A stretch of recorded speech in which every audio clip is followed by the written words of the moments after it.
Hello everyone, তোমরা সবাই কেমন আছো? আশা করি তোমরা খুবই ভালো আছো। আমিও খুব ভালো আছি।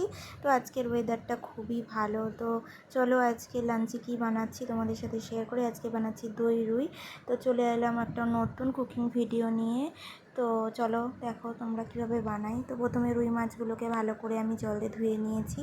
নেওয়ার পরে আমি এর মধ্যে নুন আর হলুদ দিয়ে ভালো করে মাখিয়ে রেখে দিচ্ছি কিছুক্ষণের জন্য। দেওয়ার পরে আমি কড়াটা গরম করে তার মধ্যে দিয়ে দিলাম সর্ষের তেল।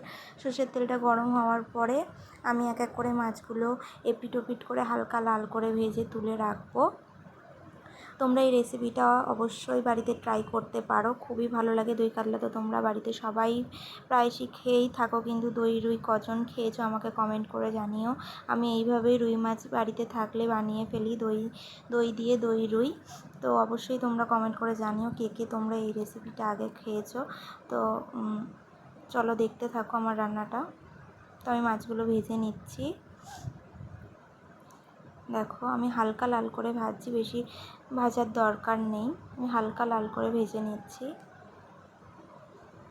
এখন ভেজে নিচ্ছি, এবারে আমি এপিট ওপিট করে ভালো করে ভেজে নেব।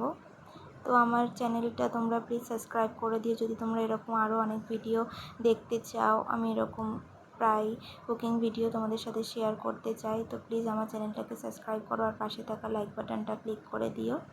তো দেখো আমার মাছ ভাজা একদম কমপ্লিট হয়ে গেছে। আমি মাছ ভাজাগুলো তুলে নিচ্ছি। আমি এই বাদ বাকি যেই তেলটা আছে এই তেলেই বাকি রান্নাটা সেরে নেব। তো চলো এবারে মশলার পেস্ট বানিয়ে নেব। লাগছে পেঁয়াজ কুচি, টমেটো কুচি, গোটা কাঁচা লঙ্কা, রয়েছে আদা কুচি আর গোটা কয়েকটা রসুন। তো আর লাগছে জল ঝরানো টক দই। তো এবারে আমি একটা মিক্সিং বোলের মধ্যে মশলার পেস্ট বানিয়ে নিচ্ছি। পেঁয়াজ কুচি, আদা কুচি, রসুন, টমেটো আর গোটা কাঁচা লঙ্কা দেখো মিক্সির বোলের মধ্যে আমি দিয়ে দিচ্ছি। এর মধ্যে আমি 1 চামচ গোটা জিরে দিয়ে জল দিয়ে মশলার স্মুথ পেস্ট বানিয়ে নিয়েছি। দেখো মশলার পেস্ট বানানো হয়ে গেছে আমার। এরপরে আমি জল ঝরানো টক দইয়ের মধ্যে হলুদ গুঁড়ো, কাশ্মীরি লঙ্কার গুঁড়ো দিচ্ছি, ধনের গুঁড়ো আর জিরের গুঁড়ো দিয়ে ভালো করে টক দইটাকে ফেটিয়ে নেব যাতে কোনো লাংস না থাকে। দেখতেই পাচ্ছ। তো চলো আমার রান্না শুরু করা যাক।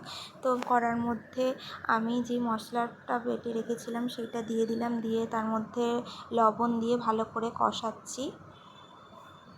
দেখো আমি কষাচ্ছি ভালো করে, তেল ছাড়তে শুরু করেছে। একটু কষিয়ে নিচ্ছি।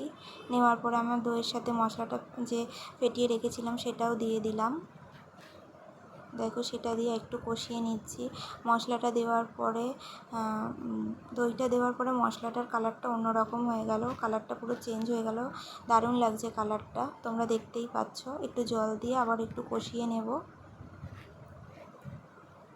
এটা একটু গ্রেভি করব, ঝোল করব না, সেজন্য অল্প একটু জল ইউজ করব। আর এর মধ্যে দিয়ে দিলাম কয়েক দানা চিনি যাতে কালারটা আরও ভালো হয়। তো দেখো আমার কষানো কমপ্লিট হয়ে গেছে। এরপরে হালকা জল দিয়ে দিচ্ছি। তারপরে দিয়ে দেবো আগে থেকে কুচিয়ে রাখা ধনেপাতা। তোমাদের ঘরে যদি ধনেপাতা নাও থাকে তাহলে তোমরা স্কিপ করতে পারো। তো দেখো এবারে আমি মাছ ভাজাগুলো দিয়ে দিলাম, দিয়ে আমি নাড়াচাড়া করে নিচ্ছি। দেওয়ার পরে আমি গরম মশলার গুঁড়ো দিয়ে দিলাম।